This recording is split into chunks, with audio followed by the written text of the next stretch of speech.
Hey, I'm Hendrik Booz, and I'm going to be your son or daughter's English literature HL2 teacher this year. Senior English is basically what we're teaching. Um, just to kind of introduce myself to you, I was born in the area. I was born at Fairfax Hospital. I don't know if any of y'all were. Right down the street from where my mom grew up on Gallows Road. Lived in Fairfax City, went to Fairfax Villa Elementary School, Lanier. Then I went to Fairfax High School where my sister went and where she met her husband now. Um, I am kind of a local boy. I went to UVA for both my undergraduate in American Studies and English. And then I got a Master of Teaching Secondary English. I've been around the county. I taught at what is now Justice for 10 years. I also have been at Marshall now. This is my 11th, so I'm in my 21st year of teaching in Fairfax County. And frankly, I'll be honest with you, I'm closer to retirement than I thought, especially with this pandemic in online teaching. But I'm here to give your kids the best instruction that I possibly can under the circumstances and maybe learn a little bit about myself and grow in my own terms of empathy and things like that. So I live in Alexandria right now. I have two kids. You'll see some pictures of them in a moment, but I just wanted to kind of show you my face. William is 5 and he is in online kindergarten Zoom. He's fallen asleep several times, so he's gotten a little bit of trouble with Mr. Jackson. My daughter is in second grade and she absolutely detests school. And to be, honest with you, I don't blame her. She had a lot of social studies homework last night that didn't go so well. What do we do in the community to help each other? And mostly what we do is walk around the block and pick up trash. So anyway, we're really involved in kind of volunteering in Alexandria. My wife, who's upstairs, I'm in my dining room right now with my cool World War I poster behind me. She is also in education. We love to go canoeing. We're going camping this weekend just to get out of Dodge. In general, we like to be outside as much as possible, except this summer has been hellacious because it's been just so hot. So I'm loving the change in temperature, ready for an outdoor fire, maybe some s'mores, don't tell the kids. Let's kind of get to it. I know that some of you have a lot of time on your hands and others don't. So let me tell you what we're going to do in class this year and how things have kind of changed because of obviously the pandemic. Boo to the yizza. Let's start this thing. If you can, I'm going to give access to the slides, and obviously you access this video through Schoology, so you can fill this form out that tells me a little bit about your son or daughter. There's my son on his first day of kindergarten Zoom with his, Barbie dolls. He does not look happy. He is not. So this is me pre-pandemic beard, and this is my wife Kelly. This is us first week of school. We went and got Slurpees after the first day. It was hot, but it was worth it. This is our first COVID test, so I can see my parents. This is on one of our previous camping trips where William ran into the water and got a little well above his shorts. Pre-pandemic pictures. I also teach other courses in the county. I'm the CAS coordinator for Creativity, Activity, and Service, which just really is part of the IB program. I also teach Senior Theory of Knowledge, juniors in the spring. And then I'm also a dual enrollment teacher through the Fairfax online campus and Northern Virginia Community College. What can you guys do this year? Kind of what I was saying is you can just, I guess, be honest and communicate with your students, find out how they're doing, their progress. English HL2 has less homework than some of the other classes in terms of writing and things like that. Our primary focus for their homework is for them to read and maybe even reread. So there's not a lot of written things that they're going to do outside of class. We do most of that in class or give them opportunities to do so. You can ask them to see their Schoology pages. Some of us are frustrated with this interface and this learning management system. I'm sure your students are too, and so we're all kind of working through this together as a guinea pig. I think we're one of 8 schools in the county that's going through this year. And then you can email me. My first email back to you is always going to be, have you spoken with your student yet? Ideally, next year they're going to be in college. And so in 10 short months, I know this is sad for some of you, they may be out of your house, whether they choose to go on to college or the military or take a gap year or get a job. And their bosses are not going to correspond with you. Their college professors most likely will not correspond with you at all. So I want you to kind of help them be more proactive, to reach out to us. A lot of them are not having the best of times right now. So if you need to communicate those kind of elements to me, then please do so. Some of them are a little more shy on our chats, our Blackboard, Collaborate, also our BBCU chats. So Fairfax County has stipulated that students may have no more in an IB course, rather, no more than 75 minutes of asynchronous or outside of our synchronous time, our 160 minutes, 80 plus 80 on Tuesdays and Thursdays for me. We don't intend for them to do anything other than really read, except for a few short assignments or maybe gather material like revising their HL essay that they did last year. Our focus is on the assessment because we're looking for the paper one. We're also looking to help them with their writing. So instead of these marathon essays that students have done in the past, where they would take 2 hours and write a full essay, we're going to limit that to 60 minutes, and that's going to be done in class on Thursdays, twice per quarter, so that they get a chance to build their writing stamina throughout the month, and then that they're going to do that probably once every month, so that they learn, for all intents and purposes, how to write on the spot. And then we obviously have this focus on social emotional learning, which is an idea of understanding yourself a little bit better and learning empathy, growing empathy, something that I'm challenging myself to do this year.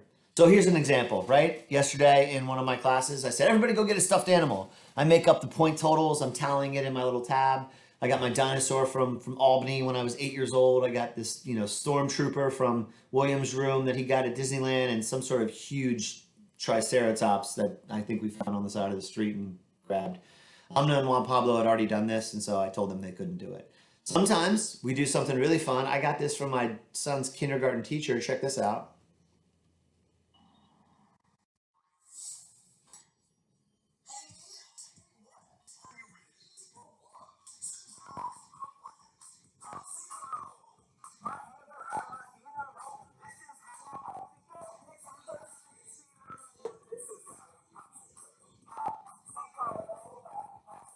So, if you see your son or daughter dancing, don't be alarmed that they are not doing what they're supposed to.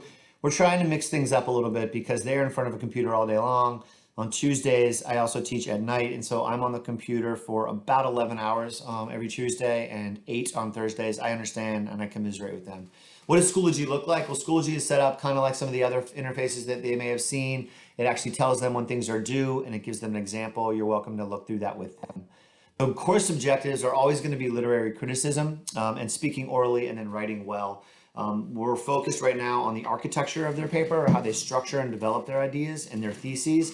And then obviously they need to know about an author's style, but they also need to know a little bit about the meaning of a work. So what can they expect of me? The homework is mainly reading. I already went over that. They can expect 75 minutes of homework and no more from our class, in-class essays. From me, they can expect holistic feedback. We don't give sentence level constructions or things like that. I just say you need to work on your mechanics, your commas, you use the passive voice, or your development is pretty strong here. Here's a way you can help. They're going to get an opportunity for a reassessment at least once per quarter with the additional papers that they're going to be doing. So our focus right now is on Beloved and It's Fine by Me. They have a paper one practice on the 1st of October. And that's going to be their first 60-minute in-class essay. Then we move on to the oral, which is something that they started to develop last year, and they have the opportunity to add to that this year. We're going to be doing the Australian poet Gwen Harwood, who focuses on gender and music and philosophy and structure and kind of the written word in many ways, like what it means to meta-linguistically kind of go through and evaluate terms. Sweat as a play that Lynn Nottage won the Pulitzer Prize for, actually back-to-back Pulitzer Prizes for Lynn Nottage, set in Reading, Pennsylvania, about factories shutting down and kind of the socioeconomic struggles of that area. Running in the Family is by the Canadian Sri Lankan author Michael Ondaatje, most famous for The English Patient, and it's a kind of a fictional memoir in some ways. A well-told lie is worth 1,000 truths is what he says about his time in Sri Lanka growing up and his return to see what that was like. And then we'll return to Beloved and It's Fine by Me in the second semester to focus more on the paper one.